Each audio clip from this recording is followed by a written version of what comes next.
Hello all, hello everyone, welcome to our channel. And guys, I know only 20 days are left for the crucial board examination and I hope you will be little worried about the same. So don't worry, एक अच्छा topic cover करने वाले हैं and this is a compulsory topic which carry 5 marks and this is question number 3B poem appreciation.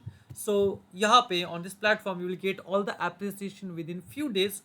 So I'm starting with the first appreciation of class 10th MH board where the mind is without fear and this topic carry 5 marks and question number 3B. Okay, so let's move forward and I promise once again that you will get all the appreciations here. So stay with us all the time guys. So most important बहुत सारे doubts होते हैं कि sir format क्या होना चाहिए, मतलब बहुत सारे क्वेश्चन मुझे आ जाते हैं, क्वेश्चन पूछते हैं ऑनलाइन प्लेटफॉर्म में पढ़ाते हैं क्योंकि बहुत टीचर्स ना अलग अलग जगह महाराष्ट्र पे कुछ अलग अलग पढ़ाते हैं, अलग अलग पॉइंट्स होते हैं, इतने पॉइंट्स होने चाहिए, पॉइंट्स कितने होने चाहिए, पैराग्राफ फॉर्मेट में होना चाहिए या पॉइंट वाइज लिखना चाहिए। पहले तो है हमें पॉइंट वाइज नहीं लिखना है, हमें पैराग्राफ में लिखना है। हमें 3 पैराग्राफ एटलीस्ट करने होते हैं। कुछ बच्चे ना पैराग्राफ नहीं करते, पूरा सिंपल एक ही इसमें लिख लेते हैं, उनके पॉइंट्स उनको समझ में नहीं आते करना क्या होता है। तो सब कुछ यहाँ पे मिल जाएगा। सबसे इंपॉर्टेंट फोकस करेंगे कि कौन से पॉइंट्स कवर करने हैं।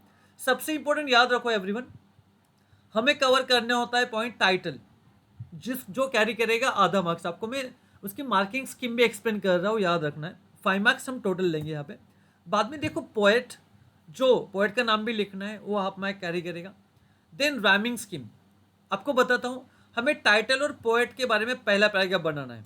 First paragraph will based on title and a poet, ये फर्स्ट पैराग्राफ होगा, याद रखना है। देन रैमिंग स्कीम और फिगर्स ऑफ स्पीच जो एक एक मार्क्स कैरी करेंगे, टोटल 2 मार्क्स, ये होगा आपका सेकेंड पैराग्राफ। ये भी आपको क्लियर करता हूँ, मतलब जो दिया जाए थोड़ा अच्छा दिया देते हैं क्योंकि we have been doing the same for last 13 years, specially I am checking board exam papers and मुझे पता है कि हम एक्सपेक्ट क्या कर रहे हैं, याद रखना है। तो मार्किंग स्कीम के साथ दिया है। So rhyming scheme and figures of speech एक एक मार्क्स कैरी करते हैं और लास्ट पैराग्राफ हमें लेना है सेंट्रल आइडिया, जो सेपरेट होगा, जो थोड़ा लेंथ में ज़्यादा भी होगा एंड ये होगा आपका थर्ड पैराग्राफ जो कैरी करेगा टोटल 2 मार्क्स। तो आपके टोटल हो जाती है टोटल 5 मार्क्स। ये भी आपको क्लियर है। तो ये पॉइंट्स होंगे। अगर आप बोलोगे कि सर कुछ पॉइंट्स तो यहाँ पे मैंने मेंशन नहीं किए हैं, just like special features, likes dislikes, then favourite line. So to be honest and for your kind information, अभी आपको 80 मार्क्स का पेपर होता है और आपको अप्रिसिएशन होता है 5 मार्क्स का। 5 साल पहले, ऑलमोस्ट 4 या 5 साल पहले, एक पेपर लिया था बोर्ड एग्जाम ने, मतलब महाराष्ट्र गवर्नमेंट ने आपका 80 मार्क्स का पेपर 100 मार्क्स का कर दिया था। एक ही साल हुआ था एक्सपेरिमेंट। तब आपको एप्रिसिएशन था टोटल 10 मार्क्स का। तब आपको 3 पॉइंट्स एक्स्ट्रा थे, फेवरेट लाइन का था, बाद में लाइक्स डिसलाइक्स वाला पॉइंट था, बाद में आपको लिखना था वहाँ पे स्पेशल फीचर्स। बट जब अगेन 80 मार्क्स का पेपर हो गया तो वो पॉइंट्स भी कट हो गए। हमें यही पॉइंट्स कवर करने एक्सपेक्टेड होते हैं फॉर 5 मार्क्स। तो प्लीज़ सारी जो अलग अलग अफवाहें होती है उनको इग्नोर करो and trust me, trust us actually, will definitely help you out for upcoming board examination. And हम ऑनलाइन कंटिन्यू हमारे लेक्चर चल रहे होते हैं, हम बैचेस चलाते हैं and producing good result through this platform called easy learning. 3 साल से बैचेस चल रही है, आरंभ जो भी होता है, and we are producing good result. बहुत सारे बच्चे 90+, 95+, 98 तक हमने स्टूडेंट दिए हैं। So trust us everyone. Application का लिंक आपको मिल जाएगा। So if you wish to join with us, so आपको सब कुछ मिलेगा मोर देन एक्सपेक्टेशन। तो ये सारी आपको सुविधाएं मिलती है। लाइव कोर्सेज वहाँ पे मिल जाती हैं, रिकॉर्डेड कोर्सेज होते हैं, आपको टेस्ट सीरीज मिल जाएगा, PYQs मिलेंगे, फ्री टेस्ट वहाँ पे अवेलेबल है, फ्री मटेरियल मिल जाएगा, बहुत कुछ होगा। So just trust us and please go through this particular app. Okay, starting with the appreciation everyone, where the mind is without fear. पहले पैराग्राफ में कवर करना है name of the poem and title हो गया, उसके बाद हमें name of the poet भी वहाँ पे मेंशन करना है। देख लेते हैं। The poem where the mind is without fear is written by a very famous Indian poet Rabindranath Tagore. यहाँ तक हमने मेंशन कर लिया name of the poet and also title. हमें दोनों को अंडरलाइन करना है, इट्स वेरी इंपॉर्टेंट। सबको बताऊंगा क्या करना है। अलॉन्ग विद दैट, बहुत बहुत सारे बच्चे नेम ऑफ द पोएट और टाइटल लिखने के बाद ना आगे निकल जाते हैं। हमें वही पैराग्राफ में, उसी पैराग्राफ में पोएट के बारे में या पोएम के बारे में कुछ ना कुछ लिखना है। देखो यहाँ पे मैंने मेंशन किया है, I am talking about Rabindranath Tagore, the Indian poet.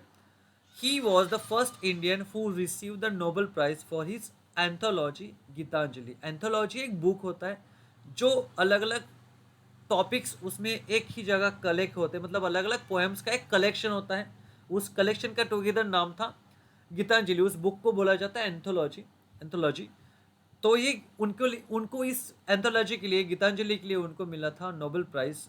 Okay, it is a poetic collection which was publish in the year 1913। तो हमने ये मेंशन कर दिया है। तो इससे एडवांटेज क्या होता है कि हम जो चेकर्स होते हैं, हमें क्लियर होता है कि जो स्टूडेंट है ना कंप्लीटली प्रिपेयर्ड है और अच्छे से लिखा है। He knows lot of details about this particular man, about the poem as well. तो एक अलग एडवांटेज आपको मिलता है, याद रखना है, ठीक है। तो जस्ट पढ़ाया नहीं जाता है, आपको अच्छे से पढ़ाया जाएगा, याद रखना है। नेक्स्ट पैराग्राफ कवर करेंगे अलग अलग figures of speech and rhyming scheme as well.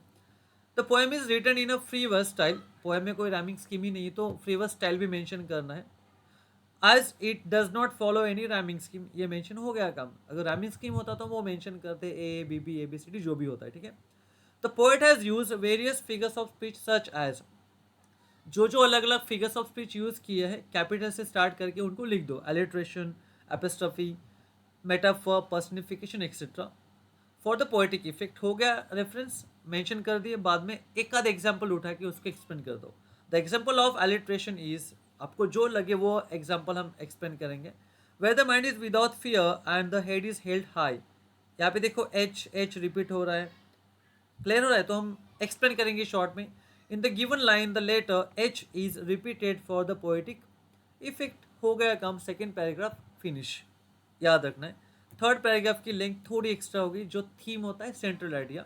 देखो यहाँ पे, in this poem the poet is asking for political, educational, social and economic freedom. Actually आपको मैं बताता हूँ फॉर योर काइंड इन्फॉर्मेशन, पढ़ाया होगा टीचर्स ने, फिर भी बताता हूँ। ये जो पोएम थी लिखी गई थी in Bengali language with the title Prarthana. प्रार्थना मतलब उसको प्रेयर बोल सकते, प्रे कर सकते। और जब हम प्रे करते हैं हम कुछ डिमांड करते from the God. So the poet is very much selfless everyone and asking for the freedom, and not only kind of a social freedom, but he want political freedom, economical freedom, social and educational freedom। economic freedom जो भी होता है, ये सारे freedom उनको चाहिए थे for his countrymen, not for himself, for his countrymen. क्योंकि ये पोएम तब लिखी गई थी when India was ruled by government, mean specially British government, याद रखना है। So he is asking this freedom from the God for the countrymen, not only from British but also from bad thinking. उनको ये freedom from British ही नहीं चाहिए था, British government से ही नहीं चाहिए था, but also from bad thinking. लोगों की जो पुअर थिंकिंग थी, जो सुपरस्टिशन था, जो ट्रेडिशंस थी। आपको सती ये ट्रेडिशन पता होगा ना, अलग अलग बहुत बहुत सारी हार्मफुल ट्रेडिशंस थी, जिसके लिए हम अभी भी डेवलपिंग कंट्री, नॉट डेवलप। सो इस प्रेस फॉर दैट। आगे देखो उन्होंने क्या क्या प्रे किया है, ये सब हमने शॉर्ट में मेंशन किया है। He praise the God for the place where everyone will live in harmony instead of division, कि वहाँ पे कोई भी डिवीजन नहीं होना चाहिए as per the cast and all. सबको एक साथ हैप्पीली विद हार्मनी, मतलब हैप्पीली रहना चाहिए, खुशी से रहना चाहिए। Get the chance for learning, सबको लर्निंग का चांस मिलना चाहिए, इसलिए एजुकेशनल फ्रीडम वो मांग रहे हैं, डिमांड कर रहे हैं। लिव अ रिस्पेक्टफुल लाइफ, सबको एक रिस्पेक्टफुल लाइफ मिलनी चाहिए इन द फ्रीडम, हमें वो फ्रीडम चाहिए। सबको फेयरलेस होना चाहिए, बी लॉजिकल थिंकर, सबको एक लॉजिकल थिंकिंग होनी चाहिए, क्योंकि लॉजिकल थिंकिंग आप तभी ले पाओगे जब आप एजुकेटेड होंगे, तो एजुकेशन मिलना चाहिए। ओके, याद रखना है। सुपरस्टिशन जड़ से निकल जाना चाहिए, उनकी डिमांड थी। Stay away from differences on the basis of caste, religion का, क्लास एंड लैंग्वेज। ओके, सब कोई भी वहाँ पे डिफरेंस नहीं होना चाहिए, भेदभाव नहीं होना चाहिए as per the caste, religion, class and languages. Be hard working for developing ones thoughts and actions, सबको हार्ड वर्किंग होना चाहिए, उनके थॉट्स डेवलप होने चाहिए। The poet considers God as the father who tries to fulfil the wishes of his son. Poet, देखो यहाँ पे at the conclusion of the poem उन्होंने गॉड को एज अ फादर कंसिडर किया है, क्योंकि every father try to fulfil the demand of his son. आपको भी पता है the love of your father as well and what he does for you. तो ये एक हार्ट टचिंग पोएम है actually. And this poem takes us to the time before 1947, कि time क्या था, क्या लोगों ने बेयर किया था, हमारे लोगों ने, हमारे जो एंसेस्टर्स थे, उन्होंने बहुत कुछ सहा था वहाँ पे from British government. And it's very heart touching poem, so I hope you understand this concept as well. तो ये थीम मेरी है, आपको लगता है कि कुछ हम ऐड कर सकते हैं, सो बी क्रिएटिव एवरीवन। मुझे तो यही एक्सपेक्टेशन है कि आपके मार्क्स नहीं जाने चाहिए, अच्छा लिखो, बाकी कुछ नहीं। So I hope you understand everyone. Very soon you will get the next appreciation and all the appreciation. Till then, bye everyone. See you very soon and happy learning everyone. Bye all. See you soon.